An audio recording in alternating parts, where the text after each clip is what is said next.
A split second, the Big Bang, and the whole universe was born.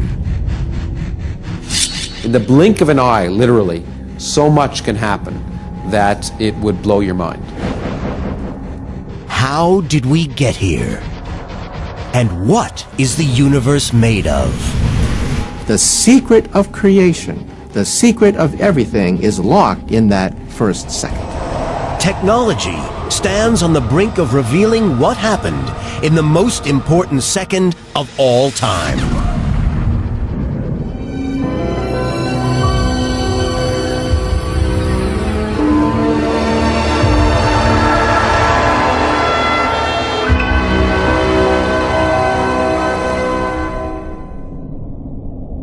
In the beginning, there is nothing. No matter, no energy. Not even empty space, because space itself doesn't exist. No time passes, because there's no such thing as time. From nowhere appears a fireball smaller than an atom. 10 trillion times hotter than the core of the sun. Everything that will become the universe explodes from a point millions of times smaller than a pinprick.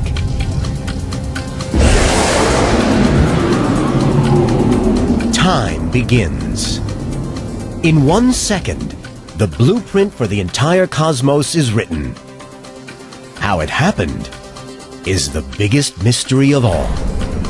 Professor Lawrence Krauss has devoted his career to studying the first second after the Big Bang. If we want to really understand our place in the universe, we have to go back to the very beginning and understand how it all came together.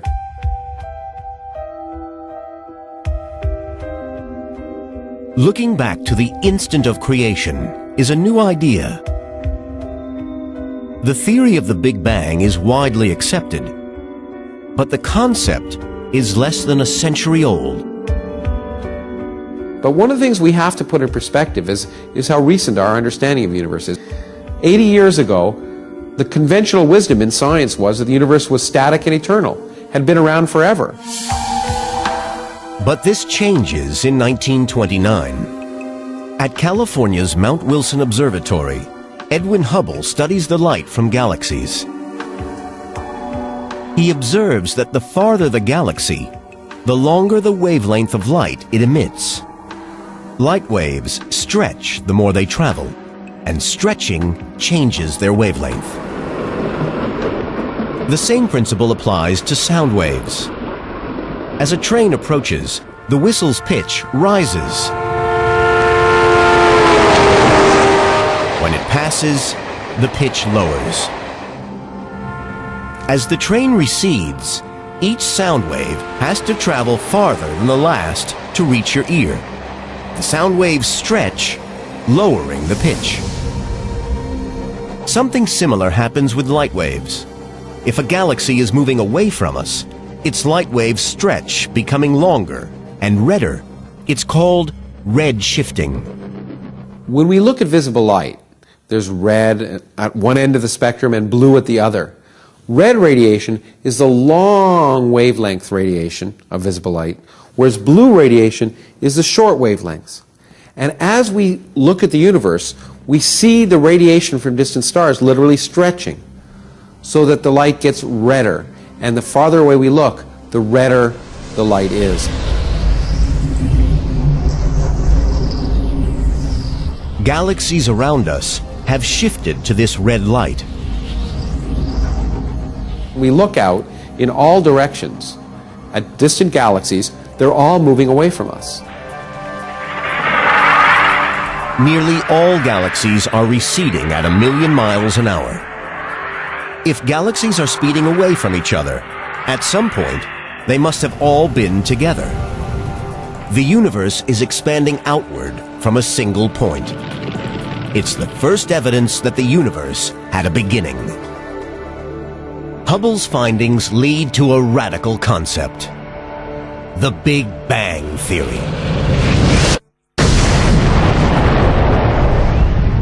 Scientists believe that in the first second after the Big Bang, the building blocks were created for every star and planet in the cosmos. To prove it, they first need a new way to tell time.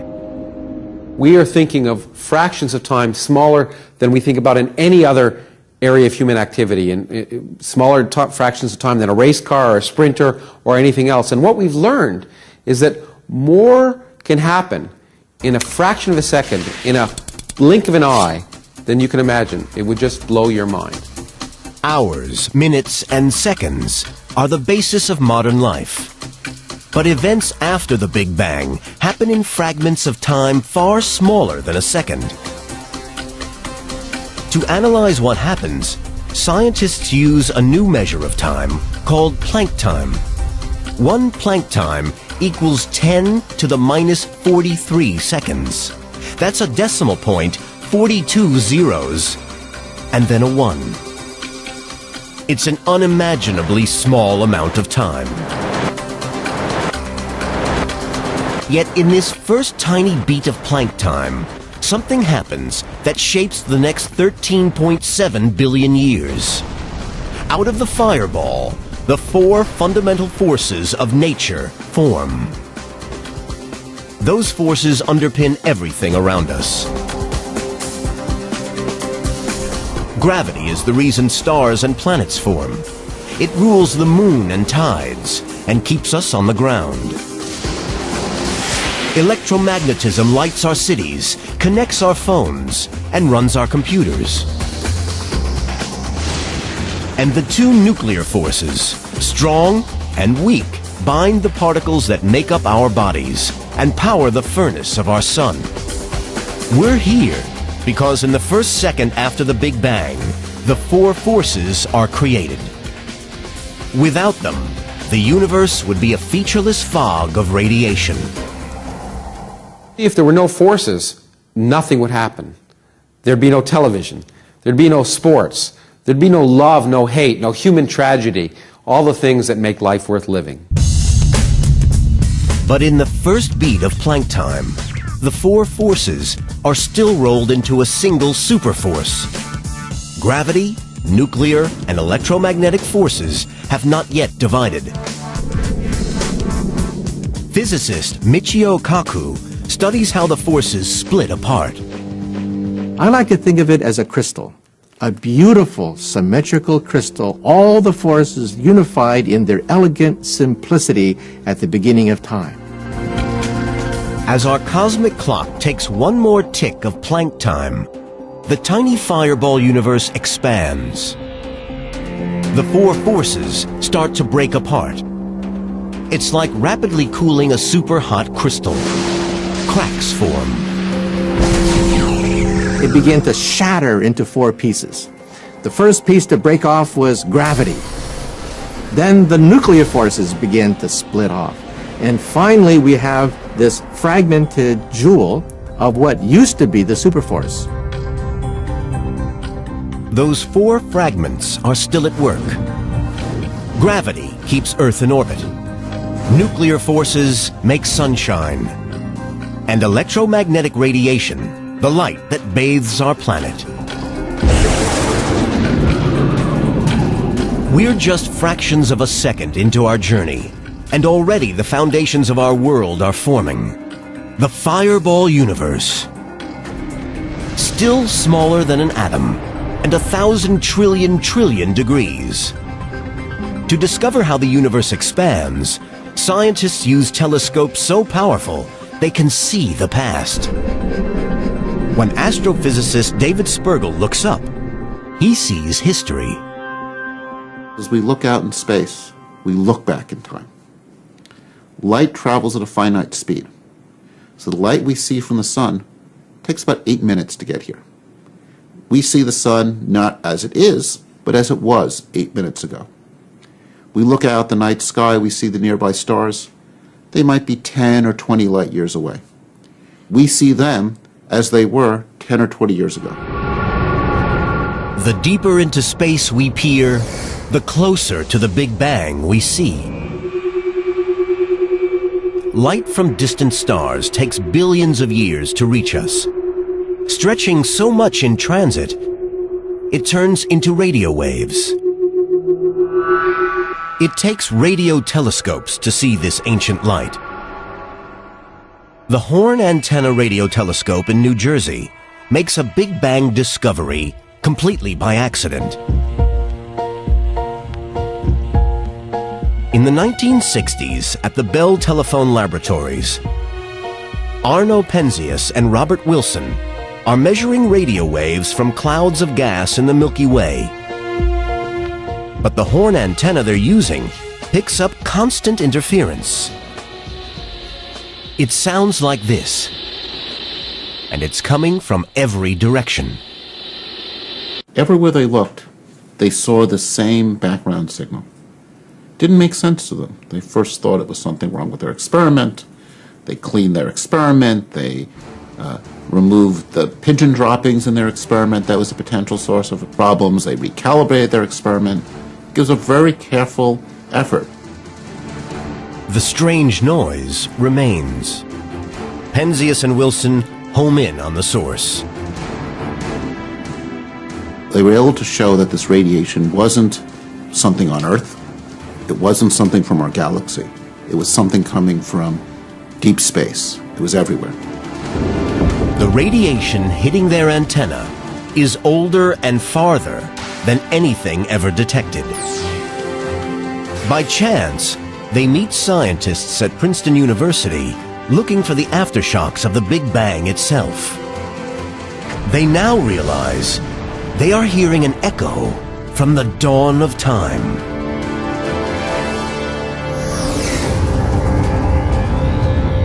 The Big Bang was so powerful and so hot, remnants of that heat still survive. The heat began as superhot X-ray radiation. As it stretched and cooled, it became visible light, shifting from blue to red, then becoming microwaves, and finally radio waves. This faint radiation shines down on Earth all the time. It's called Cosmic Microwave Background Radiation, or CMB.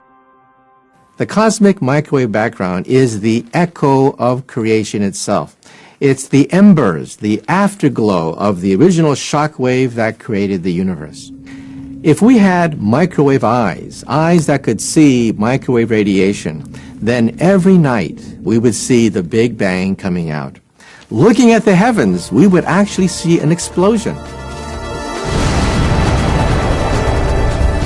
More than 13 billion years later, we have a way to see this cosmic glow with the naked eye. You take your TV set, switch it between channels. A couple percent of the static that you see on your TV screen is radiation from the Big Bang. This cosmic radiation is a direct connection to the Big Bang.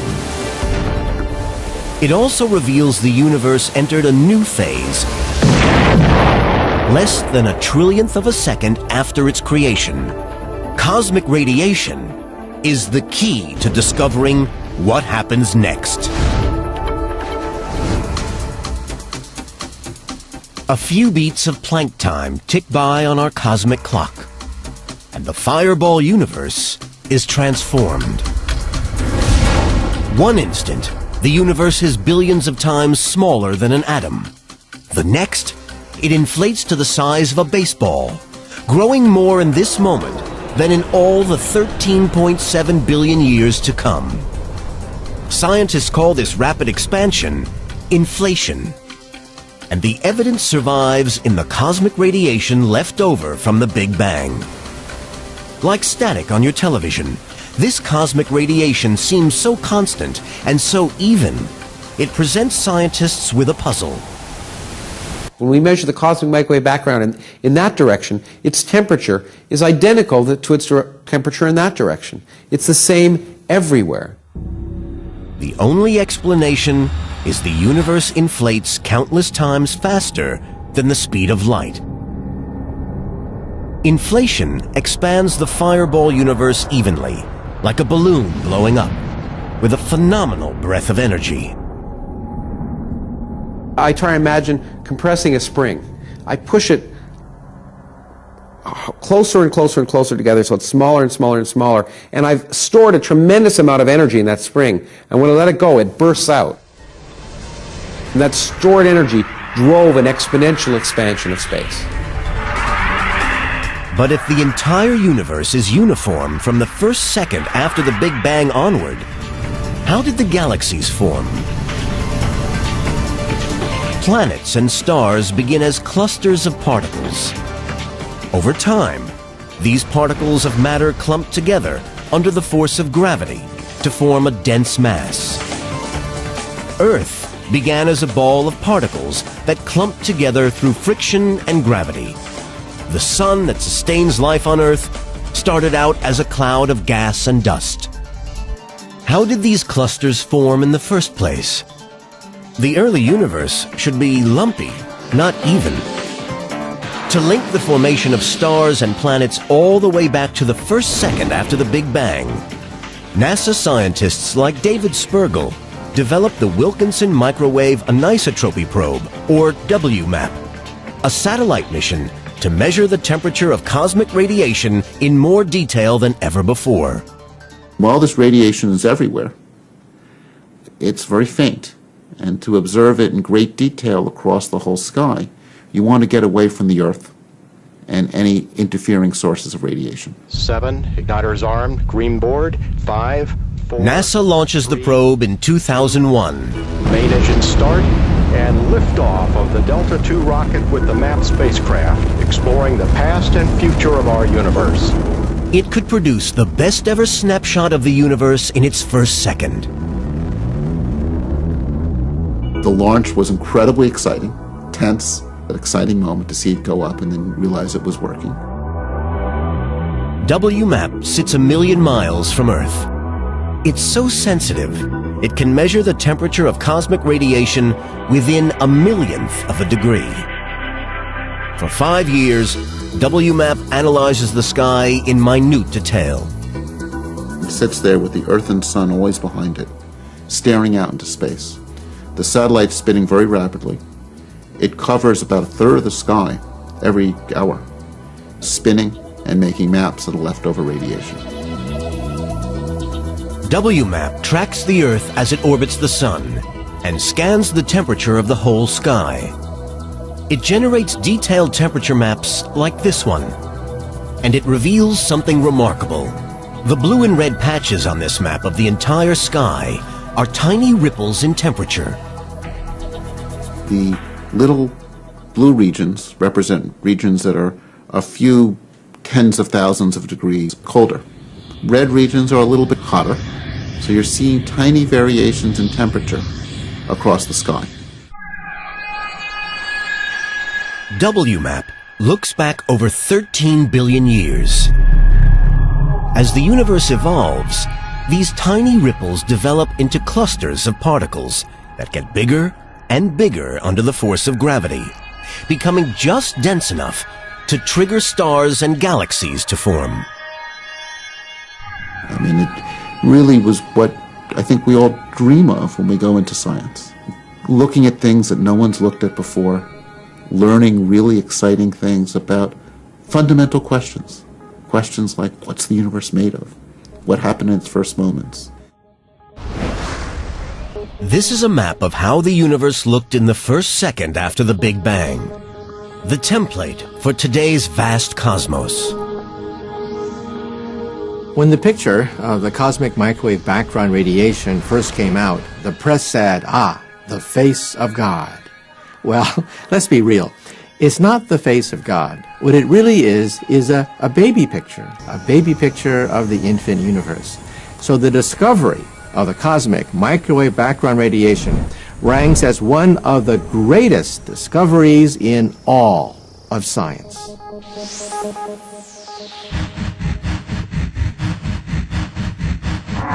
Less than a trillionth of a second after the Big Bang, the fireball universe rapidly expands. now an ultra-hot globe big enough to sit in the palm of your hand, the universe is seething with energy and radiation. But as the palm-sized universe expands and cools, something new starts to form.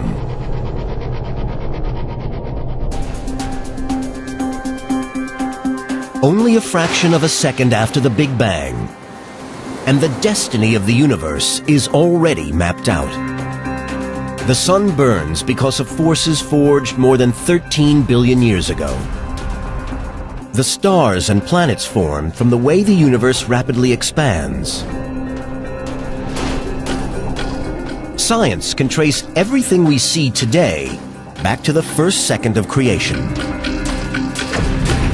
But we're here because of what happens in the next few beats of Planck time.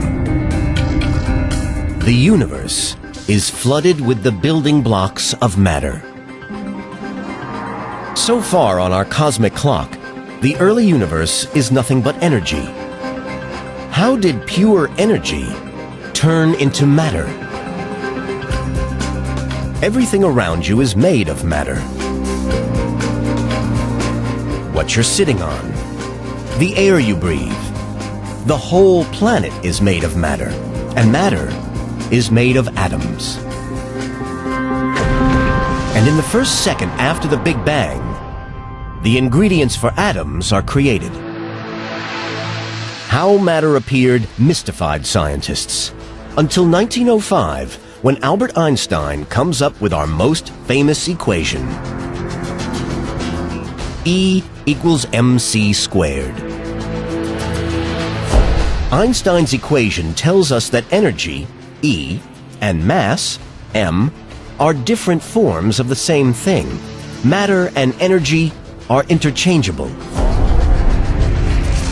Some scientists later used this equation to create the most destructive weapon in history, the atomic bomb. It offers a clue to what happened in the first second. In a nuclear explosion, particles of matter are ripped apart to produce an enormous amount of energy. During the Big Bang, the exact opposite happens. An enormous amount of energy turns into matter. Einstein's equation prompts a conclusion. As the baby universe expands and cools, the pure energy of the Big Bang converts into the particles of matter that make us. We're only a fragment of a second into our journey. The first particles of matter appear. The universe is 1,000,000 times hotter than at the core of the sun, still far too hot for particles of matter to bond and form atoms. Scientists face a puzzle. What is this early state of matter like? And how does it become the protons and neutrons that form every atom in the universe? Atoms were impossible. Think of putting an ice cube in a steam bath. The ice cube would melt immediately. You cannot have ice cubes in a steam bath. You can see the proof in a block of ice. When water is cold enough, it's a solid. Warm it, and you get a liquid. Heat liquid water, and it boils away into a gas, water vapor. Superheat the gas, and the energy pumped in rips the atoms apart. Likewise, the universe in the first second is so hot, only the building blocks of atoms can exist. If you were to journey into the early seconds of the universe, literally you would disintegrate. You would literally fall apart, and even the debris, the nuclei of your bodies, they too would fly apart into subatomic particles. There would be nothing left of your body.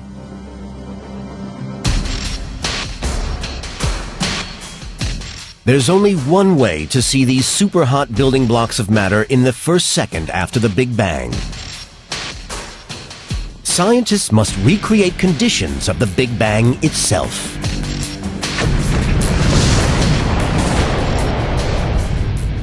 The inside of a star is measured in tens of millions of degrees, but the Big Bang was measured in trillions upon trillions of degrees, so we have no way to simulate the instant of creation other than with the particle accelerator. By slamming protons into other protons, we can create temperatures not seen since the beginning of the universe itself. So particle accelerators are the only game in town when you talk about simulating Genesis.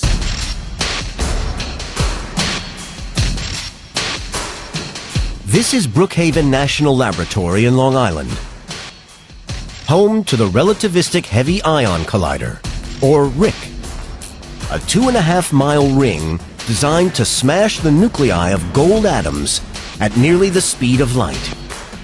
With the particle accelerator, you slam subatomic particles together. As a consequence, we get a tremendous shower of debris, and then we want to make sense out of it. We want to know what's inside. What's inside that collision? The energy of the collision is colossal. On a small scale, it reproduces the embryonic universe in the first second. How? By ripping nuclei into the protons and neutrons they're made from. The energy is even enough to rip the protons and neutrons apart. Inside, scientists discover the building blocks of matter, tiny particles called quarks. But they're so small and move so fast, they're hard to track. If scientists can figure out how quarks behave, they'll unlock the secret of matter itself. What they find could revolutionize medicine and relaunch the space program. The project starts in 2000. Colliding nuclei creates a chaotic spray of particles. It takes 5 years to analyze the data. The results come in 2005. They're shocking. We were expecting to find a gas when we slammed gold nuclei into each other. So the shock was, it wasn't a gas at all. We found that it's more like a liquid. So this came quite a shock, because now when we begin to simulate the early universe, we have to get rid of this mental picture of a gas of subatomic particles. Now we know it's more like a liquid, literally like a soup.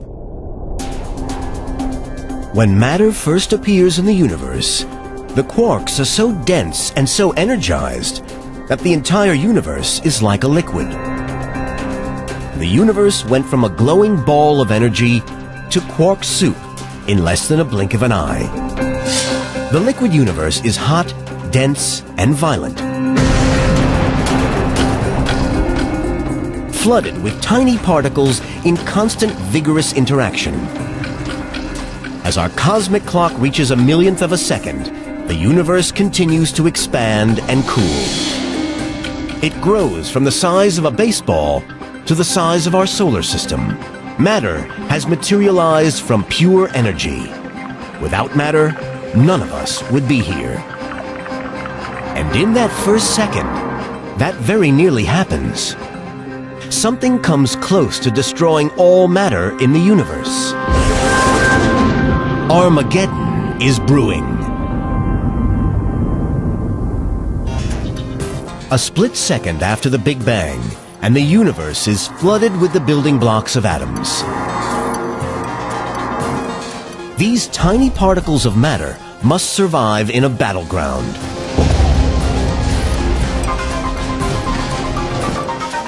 Everything around us is made of matter formed from the energy released by the Big Bang. Every molecule, every atom, every quark. How we end up with a universe that consists of so much matter is one of our biggest questions. The particle accelerator may reveal the answer. When the first second is recreated, 2 types of matter are produced in equal parts. One is the type of matter we see around us. The other is its opposite, antimatter. Dr. Tara Shears explains they're 2 sides of the same coin. This apple is made of matter. We know that every matter particle in the universe has an antimatter partner that was created in the Big Bang. Now, antimatter looks similar to normal matter, but not quite. In fact, it looks like the mirror reflection of matter. So an anti-apple looks like this. If the universe was made of antimatter, it would essentially look identical to how it looks today. You and I would be made of antimatter, and anti-lovers would sit in anti-cars looking up at an anti-moon at night making anti-love, and it would be largely the same. But matter and antimatter are mortal enemies. They can't coexist. When we have a matter particle meeting an antimatter particle of the same type, then they annihilate, they explode together, they destroy each other. All the energy that the matter and antimatter particle have goes into one large explosion of huge, tremendous energy. Fractions of a second after the Big Bang and the future of the universe is at stake, matter and antimatter are locked in a battle to the death. A millionth of a second after the Big Bang, and a battle rages. When matter and antimatter clash, the result is explosive. Just one apple-sized clump of matter hitting its antimatter equivalent would release as much energy as a 10-megaton nuclear bomb. If you could go back to the really early universe just after the Big Bang, you'd find yourself in this seething mass of matter and antimatter annihilating each other. You'd find yourself in the middle of this cosmic battle between both sides, caught in the crossfire, if you like. With all the particles in a super-dense liquid state, matter and antimatter quickly meet and destroy each other. Since they're created in equal numbers, and every matter particle that hits an antiparticle is annihilated, all matter should be destroyed as soon as it's created. All the matter would have eventually found the antimatter, and they would have annihilated, producing pure radiation. And we'd now have a universe. I was going to say we'd now be living in a universe of pure radiation, but we wouldn't be living in such a universe because we wouldn't be here. There'd be nothing but radiation. But the universe is full of matter. How did it defeat antimatter? It's one of science's great mysteries. One theory is that antimatter is less stable and decays more quickly, creating a tiny imbalance between matter and antimatter. This tiny imbalance eventually allows matter to overwhelm antimatter. Whatever the truth, something happens just after the Big Bang that tips the balance in favor of matter. And the whole battle stopped at that point, and what was left was a very small amount of matter. And it's that small amount of matter that makes the universe that we live in now. That means that we're the leftovers of this battle. We're the dregs. We're what's left when everybody else had finished. The dregs go on to form everything around us. From the ground beneath our feet to the most distant galaxy.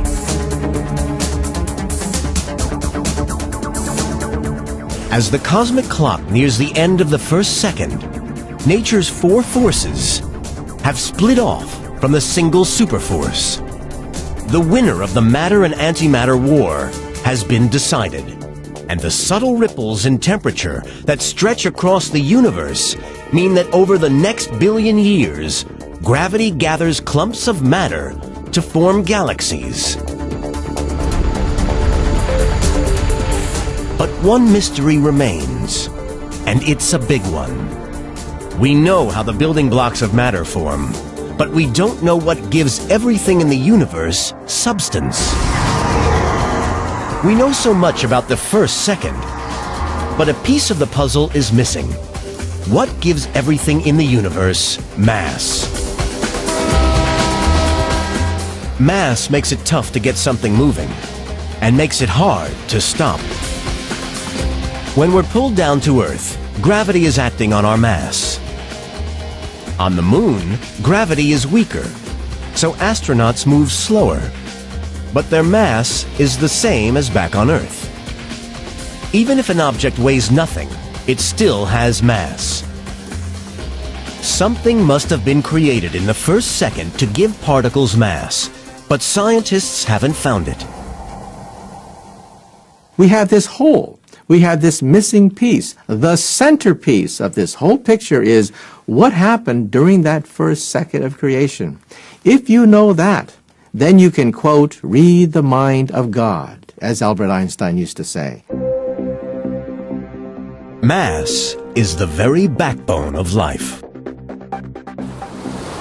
If there were no mass, the universe would consist entirely of radiation, and nothing could bind together to form objects like you or I, or any of the things that appears to make the universe interesting. It would be a diffuse universe full of radiation, but very, very boring. Discover how mass develops in the first second, and you uncover the root of life. If scientists can't find what gives particles their mass, that first second will remain an enigma. Our journey is almost finished, but a piece of the puzzle is missing, and it stumped scientists for decades. Then in 1964, at Britain's University of Edinburgh, physicist Peter Higgs comes up with a groundbreaking theory. He suggests an invisible force field sweeps across the universe in the first second, giving particles their mass. It's become known as the Higgs field. When particles interact with it, they gain mass. For example, if I take a car and that's run out of gas and I push it on a road, eventually I can push it and I can move it along. But if it runs into the mud, if I try and push it, it will suddenly seem heavier. I can't push it as hard. It'll act as if it's heavier. Well, we think that particles have mass for a similar reason. There's this Higgs field, and some particles interact with it more strongly than others. And the particles that interact with it less strongly are easier to push, and therefore behave as if they're lighter. The particles that interact with it more strongly are harder to move and act as if they're heavier. Like mud, the Higgs field sticks to everything. When particles enter the field, they gain mass. The more contact with the field, the more mass they gain. Scientists believe the Higgs field is carried by its own special particle. Journalists call it the God particle. Scientists call it the Higgs boson. They think identifying this particle could reveal how we got here. The math is good, but no particle accelerator was powerful enough to find the Higgs boson. Until now.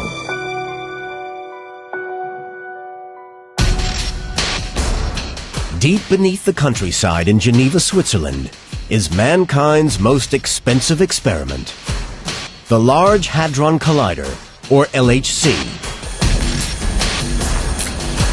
The world's biggest particle accelerator and the best shot at finding the missing Higgs. We've got to see if the Higgs particle really exists. And that's why we have to build these mammoth accelerators, to see if we can understand the mechanism responsible for the existence of everything we think of as solid and heavy in the universe today. It cost $10 billion, took 14 years to build, and involves the work of 7,000 scientists. This year, they switch it on. On a small scale, it will recreate conditions last seen over 13.7 billion years ago. An explosion so powerful, it will echo the Big Bang itself. If it works, scientists like David Evans could solve the last mysteries of matter. Because we're pushing the frontiers of science, we have to also push the frontiers of technology. It is, as well as probably the biggest machine in the world, it is certainly the most complex machine in the world. Over 300 feet underground runs a 16-mile circular pipe. Inside, two beams of protons, thinner than a human hair, are accelerated to almost the speed of light, 186,000 miles per second. the LHC will smash particles together 7 times harder than any other accelerator. 300 trillion protons fly around the pipe in opposite directions and collide in the heart of enormous detectors. Lawrence Krauss inspects one of these detectors, each the size of a 5-story building. Here we are at what's been aptly described as being one of the Gothic cathedrals of the 21st century. This monstrous structure made of thousands of tons of steel, more iron than in the Eiffel Tower, with tens of thousands of miles of wire. All of this designed by thousands of physicists from hundreds of countries, speaking dozens of different languages, with the precision of perhaps a millionth of an inch, just to detect what happens inside there. The LHC uses 4 of these giant detectors along the beam pipe. The one they hope will find the Higgs is called ATLAS.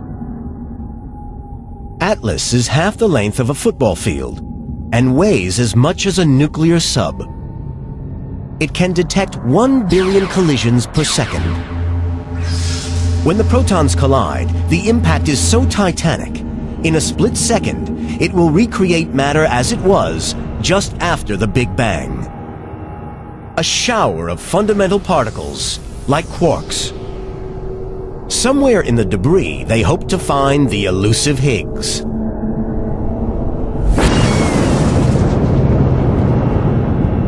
But finding 1 particle in this firestorm is like finding a speck of gold on a beach. The Higgs is so tiny and so short-lived, the detector won't see it directly. Instead, they hope to capture the trail it leaves behind, using the most high-tech cameras in the world. When you look at a Skyraider, you see this gigantic plume of smoke, but where's the airplane? You never see the airplane. The airplane is too small to be seen. That's how we use detectors. Detectors cannot pick up the particle itself, but it can pick up the trail left over by the subatomic particle, and looking at the trail, we can determine what kind of particle it was and how fast it was moving.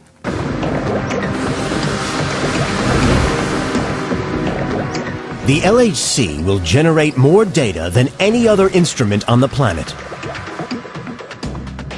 In a single second, the amount of information that's coming out of the collisions at the LHC that will be handled by these detectors is greater than the amount of information in all the libraries in all the countries in the world.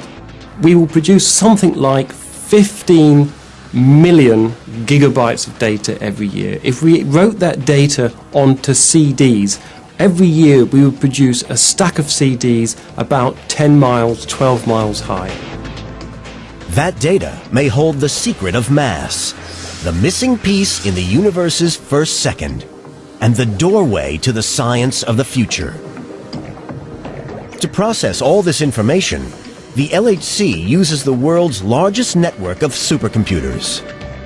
Even so, the search may take years to complete, but it's worth the wait.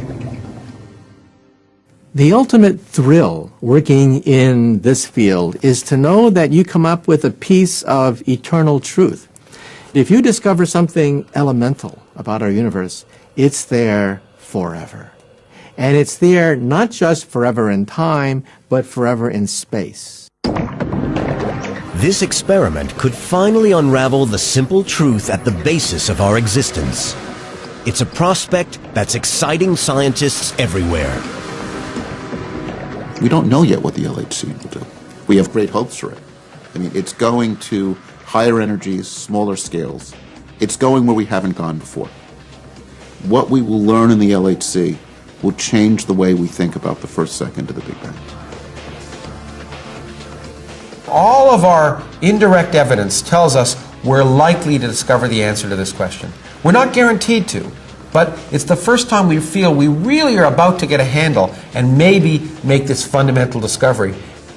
If, when we turn the LHC on, we find any insight into these unanswered questions, for us it would be fantastic to find some extension of our knowledge about the universe, to understand more about it. Well, for every physicist, that's a kind of holy grail. In the LHC control room, the biggest experiment in the history of science counts down. The accelerator is checked, sealed, and cooled to temperatures lower than those of outer space. The LHC has been designed, it's been built, and now the final tests to get it working are going on right here, right now. And what you can see here are the headlines of the test, the status, and what the physicists around us are looking at in detail on their screens is what's really going on. This machine could answer one of life's greatest mysteries. It's like being present at the creation. If we were to discover the Higgs particle, it would be a remarkable discovery because we'd begin to understand one of the most fundamental, outstanding questions: why are we here and why do particles have mass? So it's hard to think of a more fundamental question than that, and we're on the verge of potentially answering it. So who knows what happens in the next 100 years, 150 years? The physics that we learn could be powering starships that are investigating life on other planets, or we could be solving the world's energy crisis by new discoveries. We just don't know. That's what makes it so exciting. We don't know what we're going to find. If it succeeds, the LHC could launch a new era in science. If it fails to find the Higgs and reveal how matter gets its mass, it will leave a hole in the riddle of the first second. New theories will have to be written, and more powerful experiments built. Hey, I'm a realist. I realize that perhaps we'll find nothing.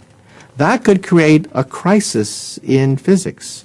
It could stagnate all of physics if all of a sudden our machines are not powerful enough to unveil the next act, the next curtain, where we look at the next stage of matter and energy. One thing they know: the LHC will take scientists closer to the Big Bang than ever before. It will reach back 13.7 billion years to recreate the very first second of the universe.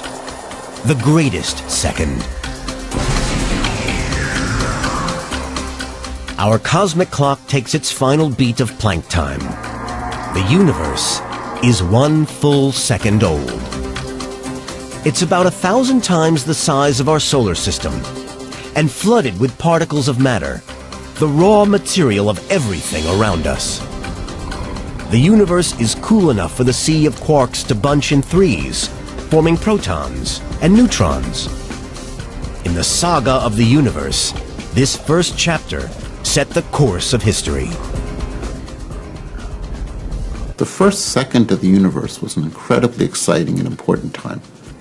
During that first second, all the matter in the universe was made.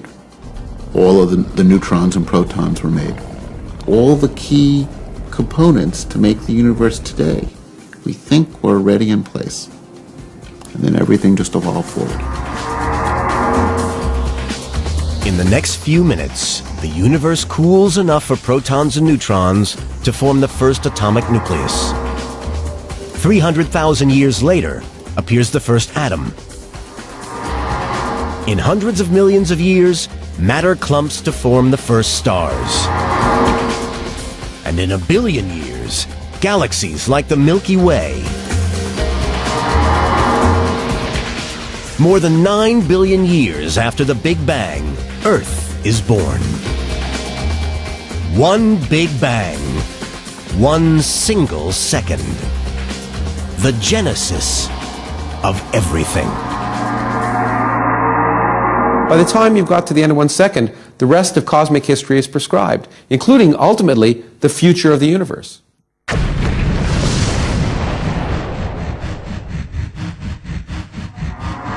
More than 12 billion years after the Big Bang, humans evolve. A species with the intellect to ask, how did we get here? And what is the universe made of? This year, science moves closer to discovering the answer. And the secret will lie in the first epic second.